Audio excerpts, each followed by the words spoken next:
Hello बच्चों, नमस्कार। स्वागत है आपका एक बार फिर आपके अपने यूट्यूब चैनल जिसका नाम है लोस्ट इन बायोलॉजी। और मेरा नाम है अभिषेक सुमन और मैं आपको यहाँ पर पढ़ा रहा हूँ बायोलॉजी। ठीक है, तो अपन पढ़ रहे थे क्या? अपन पढ़ रहे थे एंडोक्राइन सिस्टम। और एंडोक्राइन सिस्टम के अंदर अपन स्टार्ट कर दी थी एंडोक्राइन ग्लैंड्स, जिसको अपन हिंदी में बोलते हैं अंतःस्रावी ग्रंथि। ठीक है, जिसमें से अपन ने पिट्यूटरी ग्लैंड पढ़ चुके हैं, थायराइड ग्लैंड पढ़ चुके हैं। और आज किसका नंबर है? आज है पैराथायरॉयड ग्लैंड्स का। जैसे आपको पता है, ये आपके टॉपिक नीट वगैरह एग्जाम जो होते हैं सेंट्रल लेवल पे, इसके अलावा जो स्टेट लेवल पे जो एग्जाम होते हैं लेवल स्टैंड वगैरह के इनके, ठीक है, तो उनमें भी क्वेश्चन यहाँ से बनते हैं। तो उस बेस पे मैं आपको पूरा सिलेबस करा रहा हूँ। ठीक है, इसके अलावा 11th क्लास के अंदर भी आपके पूरा एंडोक्राइन सिस्टम दे देगा है और एंडोक्राइन ग्लैंड्स दे देगी। ठीक है, जो श्रवण करती है, क्या सिक्रेशन करती है, हार्मोन्स का श्रवण करती है। तो वो चीज अपन पढ़ रहे थे। तो जिसको भी अगर ये यहाँ से स्टार्ट कर रहा है, किसी कोई पहली बार इस वीडियो को देख रहा है, तो सबसे पहले उसको मैं एक सलाह देना चाहूंगा कि वो जाके एंडोक्राइन सिस्टम की इंट्रोडक्शन के बारे में वो वीडियो देख ले। ठीक है, मैं इसका लिंक आपको डिस्क्रिप्शन में दे दूंगा और आपको चैनल पे वीडियो मिल भी जाएगा, क्योंकि 2-3 वीडियो के पहले अपन ने उसका इंट्रोडक्शन देखा था। फिर अपन ने एक एक करके एंडोक्राइन ग्लैंड्स स्टार्ट कर दी थी। लगभग 11-12 एंडोक्राइन ग्लैंड्स में आपको पढ़ाने वाला हूँ, अंतःस्रावी ग्रंथि पढ़ाने वाला हूँ, जिसमें से अपन ने 2 पढ़ चुके हैं। एक तो थायराइड ग्लैंड्स पढ़ चुके हैं, इसके अलावा पिट्यूटरी ग्लैंड पढ़ चुके हैं। और आज किसका नंबर है? तीसरी जो ग्रंथि है पैराथायरॉयड ग्लैंड का, जो अपन आज उसको पढ़ेंगे। ठीक है, जिसने भी पिछली वीडियो में देखी होगी तो देख ले, क्योंकि अपन एकदम सीक्वेंस वाइज चल रहे हैं। ठीक है, तो इस वजह से जिसने भी पिछली वीडियो में देखी हो आज जाके उसको देख सकता है, फिर इसके बाद आप भी देख सकते हैं। ठीक है, तो स्टार्ट करते हैं अपन। आज का टॉपिक का नाम है पैराथायरॉयड ग्लैंड, जो एक प्रकार की एंडोक्राइन ग्लैंड है, यानी अंतःस्रावी ग्रंथि है, जिससे क्या निकलता है? हार्मोन्स निकलता है। यानी ये ग्लैंड जो होती है एंडोक्राइन ग्लैंड, ये क्या करती है? किसका सीक्रेशन करती है? हार्मोन्स का सीक्रेशन करती है। ठीक है, तो ये है पैराथायरॉयड ग्लैंड। देखो ये स्ट्रक्चर मैंने इसकी बना रखी है। ये स्ट्रक्चर मेनली किसकी है? ये स्ट्रक्चर मेनली किसकी है? थायराइड ग्लैंड की, जो अपन इसके पहले के लेक्चर में पढ़ा था। ठीक है, थायराइड ग्लैंड की स्ट्रक्चर है, जिसके 2 लो पाई जाती है थायराइड ग्लैंड की। पर थायराइड ग्लैंड के साथ ही, थायराइड ग्लैंड के साथ ही कौन सी ग्लैंड पाई जाती है? पैराथायरॉयड ग्लैंड इसके साथ ही पाई जाती है। ये थायराइड ग्लैंड की 2 लोब है। ठीक है, 2 पालियां पाई जाती है। इसके यहाँ पर देखो 1 2 3 4, यानी नंबर में कितनी पाई जाती है? 4 है। 4 मतलब जोड़ी है, जैसे एक जोड़ी तो ये रही और 2 जोड़ी। ठीक है, तो 2 जोड़ी हो गए, 2 पेयर हो गए, और नंबर में कितनी है? 4 पाई जाती है पैराथायरॉयड ग्लैंड। आपको डायग्राम में क्लियर दिख रहा होगा। ठीक है, यानी थायराइड ग्लैंड के साथ में पाई जाती है। ये जो जिसका नाम क्या पड़ गया? पैराथायरॉयड ग्लैंड पड़ गया, क्योंकि ये किसके साथ है? थायराइड ग्लैंड के साथ ही पाई जाती है। ठीक है, इसकी पोजीशन ये है, पोजीशन देखो तो वही लोकेटेड इन थायराइड ग्लैंड। यानी तुमसे इसकी कोई लोकेशन पूछे कि पैराथायरॉयड ग्लैंड अपनी बॉडी में कहां पर पाई जाती है, तो ये किसके साथ ही पाई जाती है? Located in thyroid lobe. Thyroid lobe है ना, 1 और 2, 2 लोब पाई जाती है थायराइड के अंदर। अपन ने पिछले लेक्चर में पढ़ा है, जाके आप वीडियो देख सकते हो। तो 2 लोब पाई जाती है। तो दोनों लोब के देखो, दोनों लोब में थायराइड ग्लैंड को दिख रहा है कि एक जोड़ी तो ये रही और एक जोड़ी ये रही, यानी 2 जोड़ी पाई जाती है। नंबर में कितनी होती है? टोटल 4 होती है। दोनों पॉइंट आपकी क्लियर होंगे। ठीक है, पोजीशन हो गई कि थायराइड लोब में पाई जाती है और नंबर में कितनी होती है? 4 होती है, यानी 2 जोड़ी पाई जाती है। ठीक है, आगे बनते हैं। इसका शेप कैसा होता है? तुम्हें शेप दिख रहा होगा, डार्क जैसा आंसर करिए। इसका शेप कैसा होता है? मैंने तो एकदम गोल सा बना दिया, पर इसका शेप कैसा होता है? मेनली इसका शेप होता है चावल का दाना होता है। चावल का दाना देखा होगा, इसमें छोटा सा चावल का दाना होता है, लंबा सा। ठीक है, उसके जैसा शेप होता है। इसलिए देखो यहाँ पर लिंक है, राइस सीड लाइक होती है इसका शेप। कैसा होता है? चावल के दाने के समान इसकी स्ट्रक्चर होती है, शेप होता है। ठीक है, अब एंडोक्राइन ग्लैंड है पैराथायरॉयड ग्लैंड, तो हार्मोन भी निकालेगी, क्योंकि हार्मोन इसकी क्या होती है? मेन प्रॉपर्टी होती है। तो कौन सा हार्मोन निकलता है इससे? इसका नाम है फोलिन। ये चीज याद रखना है, क्योंकि कंपटीशन में यहाँ से क्वेश्चन आ चुका है। ये क्या है? इंपॉर्टेंट है, क्योंकि मेन कार्य क्या है? एंडोक्राइन ग्लैंड का हार्मोन निकालने का ये। ठीक है, तो उस हार्मोन का नाम क्या है? कोलिन हार्मोन है। और कोलिन हार्मोन, इसी का दूसरा नाम क्या है? पैराथायरॉयड। ठीक है, भाई पैराथायरॉयड ग्लैंड है तो उससे नाम क्या बढ़िया? पैराथायरॉयड नाम बढ़ गया। तो नाम किससे? बस ग्लैंड से नाम है। और इसका दूसरा नाम तुमसे पूछे तो कोलिन हार्मोन होता है। और इसको शॉर्ट में क्या बोलेगा बंद? पीपीएच, यानी पैराथायरॉयड। ठीक है, यानी पैराथायरॉयड का हार्मोन, पैराथायरॉयड का हार्मोन पैराथायरॉयड। ठीक है, ये चीज आपको याद रखनी है। कोई हार्मोन अपनी बॉडी के अंदर मेनली काम क्या करता है? हार्मोन है तो कुछ ना कुछ काम होगा।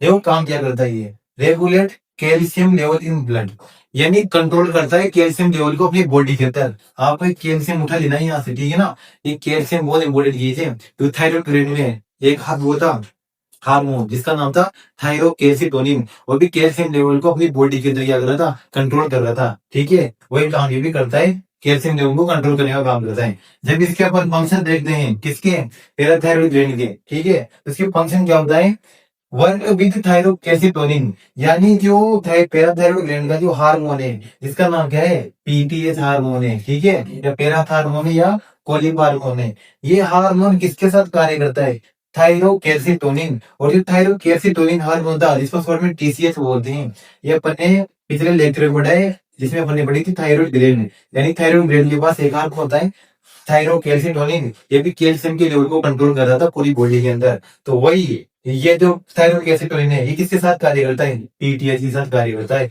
यानी दोनों क्या करते हैं, साथ में कार्य करते हैं। किसके लिए कार्य करते हैं, अपनी बॉडी या अपने ब्लड के अंदर कैल्शियम के लेवल को मेंटेन करते हैं। अगर मान लो एक बढ़ा रहा है तो एक क्या कर देगा, उसको कम कर देगा, वापस बैलेंस करने का काम करता है कैल्शियम लेवल को ब्लड के अंदर, ठीक है। पीटीएच हार्मोन और थायरोकैल्सिटोनिन हार्मोन, और थायरोकैल्सिटोनिन हार्मोन किसका था, थायराइड ग्लैंड का था। थायराइड ग्लैंड तो दिख रहे हो दो बाजू में, ठीक है, और थायराइड ग्लैंड के साथ ही तो पैराथायराइड ग्लैंड है, पैराथायराइड ग्लैंड है, और जहां पर जुड़ी होती है दोनों पालियां थायराइड ग्लैंड, इसको अपन क्या बोलते हैं, इस्टमस बोलते हैं, उसको क्या बोलते हैं, इस्टमस बोलते हैं, ठीक है। तो देखो दोनों साथ में है तो दोनों साथ में काम भी करते हैं, इसका पीटीएच हार्मोन और थायराइड ग्लैंड का थायरोकैल्सिटोनिन हार्मोन, और दोनों साथ में कैल्शियम के लेवल को मेंटेन करते हैं, ये इसका कार्य है फर्स्ट वाला। दूसरा कार्य क्या है, increase calcium absorption in nephron. Nephron आपने देखा हो, अगर आप जानते हो तो नेफ्रॉन एक किडनी की यूनिट होती है, यानी किडनी की सबसे छोटी यूनिट होती है नेफ्रॉन। इसके बारे में बना के भी चर्चा करेंगे नेफ्रॉन के बारे में। तो वहां पर क्या है, बहुत सारी पदार्थों का न्यूट्रिशन का क्या होता है, एब्जॉर्प्शन होता है किडनी के अंदर, जैसे सोडियम पोटेशियम वगैरह का। तो उसमें कैल्शियम का भी एब्जॉर्प्शन को बढ़ाने का कार्य कौन से हार्मोन के द्वारा किया जाता है, पीटीएच हार्मोन के द्वारा किया जाता है। ये अपन आगे जाके बढ़ने वाले, ठीक है। तो कैल्शियम के एब्जॉर्प्शन को क्या करता है, इंक्रीज करता है किसके अंदर, नेफ्रॉन के अंदर, और नेफ्रॉन के यूनिट ऑफ किडनी, ठीक है, नेफ्रॉन। इसके अलावा इससे रिलेटेड बीमारियां कौन सी हो सकती है, जैसे हार्मोन का डिसबैलेंस हो गया, कम ज्यादा हो रही है, तो इससे कौन सी बीमारी हो सकती है, ठीक है। ये भी एक इम्पोर्टेंट चीज है, क्योंकि ये भी काम हो जाती है, ये भी एग्जाम में पूछी जा चुकी है और पूछी जाती रहेगी और जाती भी है, ठीक है। डिजीज डिजीज क्या होती है, अगर मान लो पैराथायरॉइड हार्मोन अगर बढ़ गया तो क्या बीमारी हो सकती है, अगर पैराथायरॉइड हार्मोन कम हो गया तो क्या बीमारी हो सकती है, इसको अपन पॉलीमार्फी बोल रहे हैं। ये चीज आपको याद रखनी है, मैं सब हर वीडियो में बोल रहा हूँ जबकि अपन थायराइड ग्लैंड पढ़ रहे हैं, कि कोई भी चीज हो चाहे वो अच्छी हो बुरी हो, अगर वो बहुत अति है यानी बहुत ज्यादा है तो उसके नुकसान होते ही है, ठीक है। चीजों को बैलेंस बना के चलना पड़ता है कोई चीज, यानी अगर पैराथायरॉइड हार्मोन बढ़ेगा तभी नुकसान है, कम होगा तभी नुकसान, बैलेंस बनाना पड़ता है, ठीक है। अगर पैराथायरॉइड हार्मोन बढ़ता है तो उसको अपन क्या बोलते हैं, हाइपर कैल्शियमिया।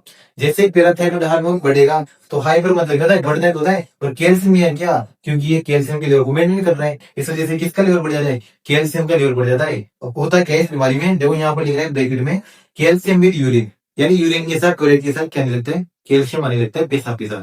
तो देखो कैसे आता है, मेनली कैल्शियम अपनी कहाँ रहता है, हड्डियों के अंदर होता है कैल्शियम, ठीक है। कैल्शियम फॉस्फोरस आपने पढ़ा होगा, हड्डियों के अंदर पाया जाता है, ठीक है।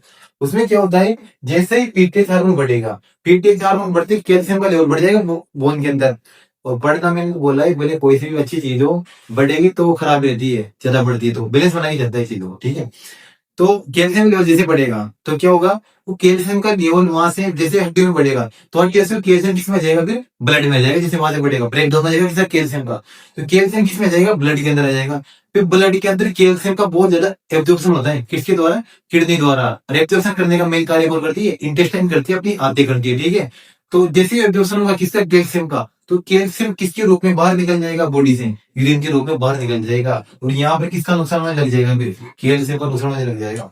वैसे तो बहुत कम होता है ऐसा कि कैल्शियम यूरिन के साथ बाहर निकले, बाहर कब निकलेगा, जब कैल्शियम का लेवल बहुत ज्यादा बॉडी के अंदर हो जाएगा। बस ज्यादातर में जो होता है कमी होती है कैल्शियम की, ठीक है। और बाहर निकलना कैल्शियम जो कि एक बहुत बड़ी चीज है, क्योंकि कैल्शियम जैसी अच्छी चीज बाहर निकल रही है यूरिन के द्वारा, तो इस वजह से इसमें क्या हो जाता है, हाइपर कैल्शियमिया हो जाता है पीटीएच की वजह से। अब उस टाइम क्या होता है कि जैसे कैल्शियम से लेवल बाहर निकल रहे हैं, हड्डियों से निकल के, सबसे मेन इसमें ये नुकसान ये नहीं है, नुकसान ये है इसमें से कि उससे जो कैल्शियम वो ब्लड में आ रहा है पूरा, ठीक है। इसलिए क्या होगा, हड्डियां कमजोर पड़ जाएगी, हड्डियां कमजोर होती है, इसमें क्या है, छोटी छोटी छिद्र पड़ जाती है, छिद्र हड्डियों के अंदर, हड्डी क्या वीक हो जाएगी, वीक हो जाती है हड्डियां, ठीक है, एकदम हल्की सी हो जाती है हड्डियां। उसको बोलते हैं उस बीमारी को ऑस्टियोपोरोसिस। ऑस्टियो मतलब होता है हड्डियों से रिलेटेड, ठीक है। जो ऑस्टियो होता है वो किससे रिलेटेड होता है, हड्डी से रिलेटेड होता है ऑस्टियोवर्ड। और पोरोसिस मतलब होता है छिद्र, यानी हड्डियों में छिद्र पड़ जाती है, यानी हड्डियां किस हो जाती है, वीक हो जाती है। और आपको समझ में आएगा क्यों हो जाती है, कि जो कैल्शियम उस सारा किसके साथ बाहर निकल जाता है, यूरिन के साथ, पेशाब के साथ, टॉयलेट के साथ बाहर निकल जाता है। इस वजह से हड्डियां वीक हो जाती है, इसको बोलते हैं, बीमारी का नाम ऑस्टियोपोरोसिस बोलते हैं। ठीक है। तो दूसरी बात है, तो पीटीएच हार्मोन या पॉलीफार को कह कमी। ठीक है, मैं बढ़ रहे तो मैंने बताया कि बढ़ने से नुकसान क्या होगा, तो कमी से भी कुछ ना कुछ नुकसान होगा, और कमी से नुकसान ज्यादा होता ही है। ठीक है। अब पीटीएच हार्मोन कम निकलेगा, ठीक है, तो उससे क्या होगा, हाइपोकैल्सीमिया। हाइपोकैल्सीमिया टेंडेंसी, इसका मतलब ये है, हाइपो मतलब होता है नीचे या कम या लो, ठीक है। कैल्सीमिया यानी किसकी कमी आ जाएगी, यहाँ पर कैल्शियम की कमी आ जाएगी। ठीक है। हाइपोकैल्सीमिया टेंडेंसी मतलब क्या है, कैल्शियम की कमी आ जाएगी। किसकी वजह से आएगी, due to calcium level decrease, यानी इससे क्या होगा, कैल्शियम लेवल डिक्रीज हो जाएगा। और कैल्शियम लेवल का डिक्रीज होना क्या कहलाता है, हाइपोकैल्सीमिया। और तुम सोचो ना, अगर हड्डी वगैरह में कैल्शियम ही नहीं रहेगा, तो सीधे से बात है कि बीमारी तो किसी बीमारी में नहीं होगा, कि इसमें पर क्या क्या किस वजह से कमजोर हो जा रही है, जैसे इसमें हो रहा था। इसमें तो देखो लेवल बढ़ रहा था, बढ़ तो रहा था, लेकिन वो जो लेवल बढ़ रहा था वो कैल्शियम तो क्या है, सारा सारा यूरिन के साथ बाहर जा रहा है, तो इससे फिर क्या होगा, ऑस्टियोपोरोसिस हड्डियां कमजोर पड़ेगी। और इसमें तो पहले से ही कम है, तो इसमें तो ऑलरेडी कमजोर पड़ी है हड्डियां। ठीक है। तो इसमें भी क्या हो जाता है, हड्डियां कमजोर पड़ जाती है कैल्शियम लेवल की। पर इसमें एक चीज याद रखनी है आपको, इसमें जो फॉस्फोरस का लेवल होता है वो क्या हो जाता है, वो बढ़ जाता है। ठीक है। इसमें तो देखो कैल्शियम का लेवल घट ही जाता है, इसमें घट ही रहा था बाद में, मतलब यूरिन के साथ बाहर आ रहा था। ठीक है। ऐसे तो बढ़ता है कैल्शियम का लेवल इसमें, पर यूरिन के साथ बाहर आ जाता है, तो कैल्शियम की हड्डियों में कमी आ जाती है, हड्डियों में नहीं, ब्लड में नहीं, हड्डियों में कमी आ जाती है, उसको बोलते हैं ऑस्टियोपोरोसिस। ठीक है। अब इसमें क्या होता है, इसमें भी कैल्शियम का लेवल घट जाता है इस जगह। ठीक है। लेकिन फॉस्फोरस का लेवल हो जाता है, ये बढ़ जाता है। ये चीज कॉमन है इसमें, किसके अंदर, पीटीएच के अंदर। ये डिफरेंट चीज है पीटीएच के अंदर, यानी पीटीएच अगर करनी आ रही है तो इसमें क्या होगा, हाई कैल्शियम में कैल्शियम तो घटेगा, हाइपो कैल्शियम मतलब कैल्शियम घटना, लेकिन फॉस्फोरस क्या हो जाता है, बढ़ जाता है इसके अंदर, इस बीमारी के अंदर। ठीक है। यानी पीटीएच हार्मोन की कमी है तभी नुकसान है, अगर पीटीएच हार्मोन ज्यादा जा रहा है तभी नुकसान। ठीक है। यानी चीजों को क्या करना पड़ता है, बैलेंस करना पड़ता है। आप देखते हो कि अपने दैनिक जीवन में भी चीजों को क्या करना पड़ता है, बैलेंस करना पड़ता है। इसलिए तो बोलते हैं कि ज्यादा अगर खुशी आ जाए तो इतना ज्यादा खुशी नहीं मनाना चाहिए, और यार दुख आ जाए तो इतना ज्यादा दुखी भी नहीं होना चाहिए, उसको बैलेंस रखना चाहिए। ताकि एकदम अगर आपको खुशी है तो ठीक है, आप खुश तो रह जाओगे, फिर एकदम दुख आ जाए तो उसको झेल नहीं पाते बहुत सारे। इस वजह से दुख खुशी में भी, ज्यादा खुशी में भी एकदम नॉर्मल रहना चाहिए, और ज्यादा दुख में भी एकदम नॉर्मल रहना चाहिए। उससे क्या है, इंसान एकदम बैलेंस रहता है और अपनी लाइफ एकदम आसानी से जी पाता है। वही चीज यहाँ पर लागू होती है। ठीक है। अगर ज्यादा हो जाएगा तब भी खराब है, कम हो जाएगा तब भी खराब है, अगर बैलेंस रहेगा तो अच्छे से ये भी काम करेगा अपने तरह एकदम। ठीक है। तो ये आज का टॉपिक था। आज की जो ग्लैंड थी, ग्रंथि थी, पैराथायरॉइड ग्लैंड, ये आपकी कंप्लीट हो चुकी है। मैंने आपको एक ही पॉइंट यहाँ पे क्लियर कराया है, जो भी कंपटीशन में एग्जाम आता है, एग्जाम में जो आते हैं। इसके अलावा नीट वगैरह में जो भी कंपटीशन का एग्जाम है, इसके अलावा लेवल क्लास में तुम्हारे है ही सही है, लेवल क्लास में आता ही है।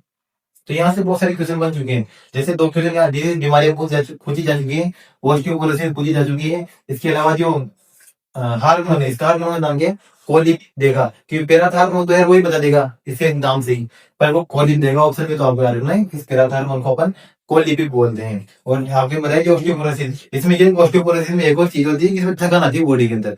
बॉडी के अंदर इसमें क्या जाती है, थकान भी आती है। मैं सीधी सी बात है, कैल्शियम निकल रहा है यूरिन के साथ बहुत सारा, हड्डियां कमजोर पड़ेगी तो क्या है, थकान तो आएगी, सीधी सी बात, हड्डियां ढंग से काम नहीं करती, थकान हो जाती है इसमें, फैटी भी। ठीक है। तो ये चीज आपको याद रखनी है। तो आपका ये आज का जो टॉपिक था वो आपको कंप्लीट हो चुका है। जिसने भी इसके पहले एक वीडियो देखी होगी, मैं आपको एक एक ही पढ़ा रहा हूँ, ज्यादा नहीं पढ़ा रहा। एक एक ग्रंथि ले रहे हैं अपन, एक ग्रंथि ले रहे हैं, अंतःस्रावी ग्रंथि, जिससे हार्मोन निकल रहे हैं, वो सारे अपन एक एक पढ़ रहे हैं एकदम आराम से। ठीक है। तो आपको अपन मैं चाहता हूँ क्लास में खत्म कर देता, लेकिन मैं चाहता हूँ कि जो कंपटीशन की क्वेश्चन वगैरह है वो भी आपके यहाँ से क्लियर हो जाए। इस वजह से अपन देखिए करके एक एक ग्रेड्स को पढ़ रहे हैं। जिसने भी पहली वीडियो नहीं देखी होगी, पिछली वीडियो जैसे मैंने आपको इंट्रोडक्शन में बताया गया एंडोक्राइन ग्लैंड का, तो वो भी आप जाके देख सकते हो। ठीक है। तो मिलते हैं नेक्स्ट ग्रेड के साथ, नेक्स्ट अंतःस्रावी ग्रंथि के साथ अगले लेक्चर में। जहाँ तक के लिए अपना ध्यान रखिए, ख्याल रखिए। जहाँ तक के लिए जय हिंद और जय भारत।